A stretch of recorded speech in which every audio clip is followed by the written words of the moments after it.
کیا انسان کی موت کے بعد اس کی روح کو بہت سے فرشتے لینے آتے ہیں؟ یہ سوال ایسا ہے کہ آپ حیران رہ جائیں گے۔ آپ نے بہت سی دفعہ اپنے ساتھ ہوئے حادثات کی بچت دیکھی ہوگی کہ جیسے کہ آپ کو کوئی گولی مار رہا ہو یا آپ سنسان علاقے سے نکل رہے ہو تو آنے والے حادثات سے آپ بچ جاتے ہیں، یا کوئی بھی ایسا انکریڈیبل واقعہ جو کہ معجزاتی طور پر آپ کو بچا لے، تو آپ فکر نہ کریں، کیونکہ اس کے متعلق قرآن پاک میں ایک آیت ہے، سورہ انعام میں ریکارڈڈ ہے کہ وہی اپنے بندوں پر مکمل اقتدار رکھتا ہے اور تمہارے لیے نگہبان فرشتے بھیجتا ہے، یہاں تک کہ جب تم میں سے کسی کی موت کا وقت آ جاتا ہے تو ہمارے بھیجے ہوئے فرشتے اس کو پورا وصول کر لیتے ہیں اور وہ ذرا بھی کوتاہی نہیں کرتے۔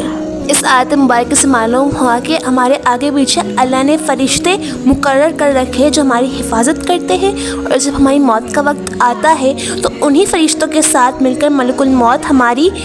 روح قبض کرتے ہیں، اور ہماری جو روح ہے وہ بہت سے فرشتے لینے آتے ہیں۔